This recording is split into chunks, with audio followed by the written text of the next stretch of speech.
আল্লাহ। আমরা এই আল্লাহর নামে অন্তরে স্থান দিতে চাই। এই অন্তরটা এমন একটা জায়গা, বিশ্বনবী বললেন ইন্না ফিল জাসাদি মুদগা, নিশ্চয় দেহে একটা গোশতের টুকরা আছে, ইযা সালুহাত সালুহাল জাসাদু কুল্লু, দেহের এই গোশতের টুকরাটা যদি ভালো হয়ে যায় পুরো দেহটা ভালো হয়ে যায়।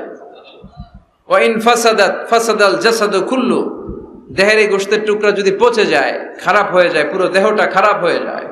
বিশ্বনবী বললেন আলা ওয়াহিয়াল কলব, জেনে রাখো এই গোশতের টুকরাটার নাম হচ্ছে কলব। সেটার নাম কি? এই যে বাম স্তনের 2 আঙ্গুল নিচে থাকে, এটা এই জায়গায় আল্লাহ সেট করে দিয়েছেন কলব। আলা বিযিকরিল্লাহি তাতমাইন্নুল কুলুব, কোনো কিছু দিয়ে এই কলবের প্রশান্তি আসে না শুধুমাত্র আল্লাহর জিকির ছাড়া। এজন্য কলবের মধ্যে আল্লাহর জিকির বসাতে হবে। কি বসাবেন? নাকি আয়না?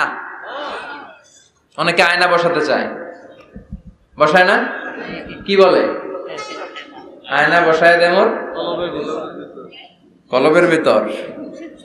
না, আয়না বসাবো না, এই কলবে থাকবে সুবহানাল্লাহ, আলহামদুলিল্লাহ, লা ইলাহা ইল্লাল্লাহ, আল্লাহু আকবার। এই 4টা জিকির সবচেয়ে সেরা জিকির, খেয়াল রাখবেন। দেখেন ইসলাম মানা সহজ, আমরা আজে বাজে জায়গায় যে আজে বাজে লোকদের কথা শুনে আমরা ভুল তথ্য পেয়েছিলাম এতদিন। ইসলাম মানাটা সহজ, একেবারে নিরেট, সোজা সাপটা, গোজামিল নাই। আল্লাহর কথা আর আল্লাহ রাসূলের কথায় কোনো গোজামিল থাকে না। সুবহানাল্লাহ, আলহামদুলিল্লাহ, লা ইলাহা ইল্লাল্লাহ, আল্লাহু আকবার। পড়েন সুবহানাল্লাহ, আলহামদুলিল্লাহ, লা ইলাহা ইল্লাল্লাহ, আল্লাহু আকবার। এই 4টা তাসবিহ হচ্ছে, 4টা জিকির হচ্ছে শ্রেষ্ঠ জিকির। শ্রেষ্ঠ তো শ্রেষ্ঠই তো পাইছেন, আর এদিক ওদিক তাকান কেন? পড়েন ইচ্ছে মতো, ইচ্ছে মতো পড়েন, ইচ্ছে মতো পড়েন। এই 4টা জিকির একসাথে মিলিয়েও পড়া যায়, আলাদা করেও পড়া যায়। আবার বিশ্বনবী বললেন মিজানের পাল্লা ভারী করতে চাও, ফাআম্মা মান সাকুলাত মাওয়াজিনুহু ফাহুয়া ফি আইশাতির রাদিয়া, মিজানের পাল্লা যারা ভারী করতে চাও তারা 2টা জিকির করবা, সুবহানাল্লাহি ওয়া বিহামদিহি সুবহানাল্লাহিল আযীম।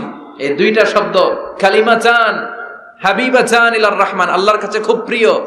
সাকিলাতানি ফিল লিসান, এই জিহ্বার মধ্যে এই শব্দ 2টা উচ্চারণে খুব সহজ, খুব পাতলা। সাকিলাতানি ফিল মিজান, কিন্তু এই শব্দ 2টা মিজানের পাল্লায় রেখে দিলে অনেক ওজন হয়ে যাবে। সুবহানাল্লাহি বিহামদিহি সুবহানাল্লাহিল আযীম। পড়তে রাজি আছেন তো? প্রত্যেক ফরজ সালাতের পর আয়াতুল কুরসি পড়বেন। কি পড়বেন? মুখস্থ আছে না? এটা পড়ে ফু দিলে কোনো জিন পড়ি ব্ল্যাক ম্যাজিক কোনো কিছু আপনারা ধরতে পারবে না।